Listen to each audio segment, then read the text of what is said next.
أهلا أهلا يا رمضان هنضوي فيك الفوانيس. مرحبا أهلا وسهلا بالصيام يا حبيبا زارنا في كل عام، قد لقيناك بحب مفعم كل حب في سوى المولى حرام، فاغفر اللهم منا ذنبنا. السلام عليكم يا بنات، كيفكم؟ كيف الحال؟ إن شاء الله تكونوا كلكم بخير. رجعت لكم في فيديو جديد. بدأت الفيديو بأنه جوزي كان عم يفتح طرد أو طلبية كانت وصلتني من الترند يول.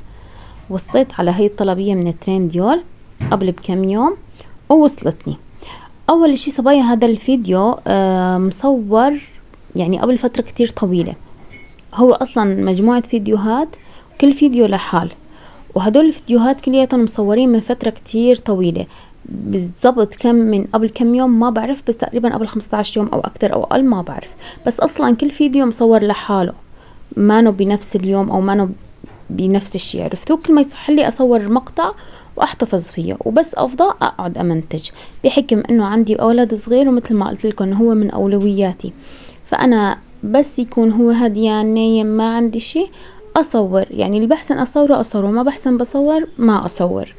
طلبت حنفية للحمام، نحن بنقول لها خلاط، طلبتها من ترينديول حقها 600 واجتني مكسورة. صاير أكتر من مرة بطلب من ترينديول وبتجي الطلبية كتير بشعة ومانا حلوة ومنزوعة وفيها عيوب. فكل مرة بقول هي آخر مرة، وإن شاء الله عن جد إنه هيك، يعني ما أعتز إني أطلب من ترينديول. كمان كان في عندي حلو بقيان عندي قبل بيوم، فسخنته على طريقتي. وهي الطريقة أنا معتمدتها من زمان. قبل بفيديوهاتي على طول على هاي القناة، وخصوصي برمضان الماضي كنت على طول أنزل هاي الطريقة، يعني إنه كتير أستفيد منها وعملية كتير. إذا كان عندك حلو زايد قبل بيوم فسخنيه كتير منيح بالفرن، وبعدها جيبي القطر اللي ضلان عندك ويكون برد وكتي فوقه، تاكلي وكأنيتك هلأ جايبتيه من بياع الحلو. كتير بيطلع طيب، حتى عن جد أطيب من التازة. أنا كتير بحب هاي الطريقة وكتير بعملها، بس طبعا ما بتطبق على كل أنواع الحلو. في أنواع حلو بتكون باردة طيبة. مثل ما قلت لكم يا بنات إنه هدول الفيديوهات ما نون بيوم واحد أو بأسبوع واحد، لا، هن منوعات. فبهي الفترة كمان طهرت ابني الحمد لله رب العالمين. كمان انشغلت كتير بطهوره، لأنه صار في كمان قصص بالطهور، وشفتوا الطهور بيكون كتير صعب. هلا أنا طهرت ابني بعمر 2 و10 أيام.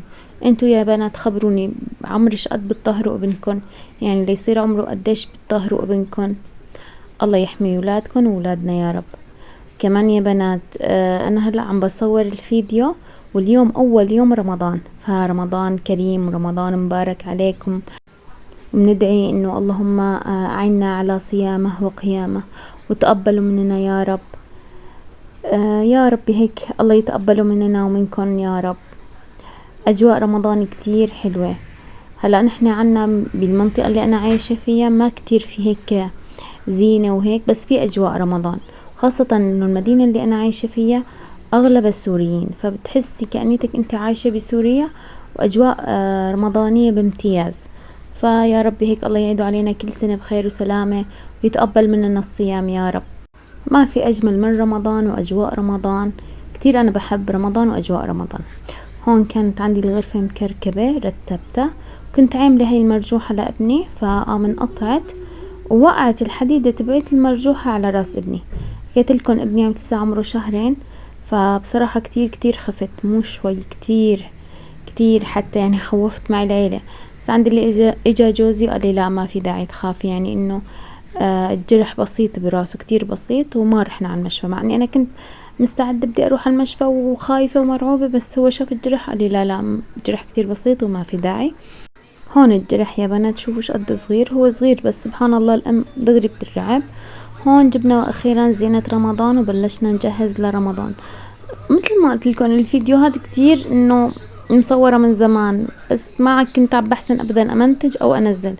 فحرفيا نحن زينا لرمضان قبل رمضان تقريبا ب10 أيام.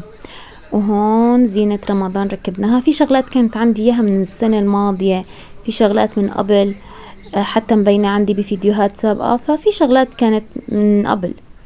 هيك زينا على الخفيف بس كرمال الأولاد والله هيك يحسوا بهي الأجواء، يحسوا بهي الفرحة، بما أنه عايشين لحالنا، ما في حدا جنبنا، ما في هيك جماعات العيلة، ما في فرحة العيلة، فعم نعيشن اللي بنقدر عليه. يعني عم بحاول أنا وأبونا نعيشن أجواء رمضان على قد ما بنقدر، بما أنه ما في هاي الأجواء اللي نحن عشناها بطفولتنا. ما في أول يوم رمضان نكون عند مثلا أهل زوجي أو أهلي، أو حتى مثلا نعزم حدا أول يوم رمضان أو حدا يعزمنا. عم نقضي رمضان كلياته بالبيت، ما لا بنطلع لا نحن بنطلع منروح لعند حدا ولا شي. فعم نحاول نعيشن أجواء رمضان على قد ما بنقدر. عند اللي كنا بسوريا كان دايما أول يوم رمضان لازم يكون عند أهل زوجي، بعد تاني يوم رمضان عند أهلي. هيك كان قبل من عاداتنا برمضان. أما هلأ هون صلنا تقريبا، أنا صلي تقريبا 13 سنة بتركيا أو 12 سنة. كل سنة رمضان بيكون كلياته مع العيلة عندي هون بالبيت، يعني مع عيلتي، فما بنروح لعند حدا ولا حدا بيجي لعنا. هلا بما انه جايين رمضان فخطر على بالي اخيط مساك، يعني احنا بنقولها مساك اللي هي بنمسك الطبخة فيها، انتو بتعرفوا يا صبايا بتعرفوها. فجبت الماكينة وقلت يلا يلا بسم الله. هون كنت ابني عمال بهزه على حضني وقلت يلا، بس الماكينة مع الأسف ما اشتغلت. حاولت كتير طلعوا كيف تشتغل احيانا واحيانا لا، هيك بصير بالخيط، واحيانا اصلا بينقطع الخيط كتير. حتى هلا رح افرجيكم من ورا كيف، شوفوا شلون خياطة، شايفين من ورا. فما خيطت مع اني تعبت معها كتير، حاولت بكل العيارات بس عم بقول يا بنات يمكن الخيط هو ما كويس، لانه كتير حاولت فيها ما صارت، فيمكن الخيط هو ما صار. فخيطت على ايدي يا بنات، شوفوا هاي الخياط على ايدي. هلا انا كنت مفكرة اخيط 4-5 على الماكينة اذا اشتغلت، بس ما اشتغلت ابدا.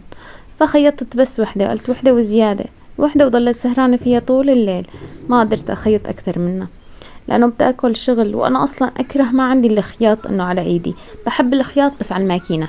هلا لو الماكينة شغالة كانت تلاقوني خيطت يعني كتير كمية كتير كبيرة، بس لاني تمانا شغالة فهيك صار. هلا اول ما اشتريتها كانت شغالة، حتى اول ما اشتريتها خيطت فيها كتير شغلات، خيطت فيها مخدات، خيطت فيها وجوه مخدات، يعني خيطت فيها برادي، كتير شغلات. بس هلا ما أنا شغالة ابدا، ما عم تشتغل.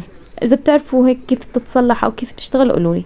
طبعا هي الليمونات اللي انا زارعتهم والله كان مرة يعني قسمت ليمونة واني لقيتها بقلبها في بزراي وطالع منها وراء، فقام زرعتهم هيك بالزراعة، وشوفوا سبحان الله شلون صارت. كل نهار هيك بس اطلع عليها وبتشموا ريحتها كلها ليمون، ما احلى ريحتها، مش قد بفرح فيها.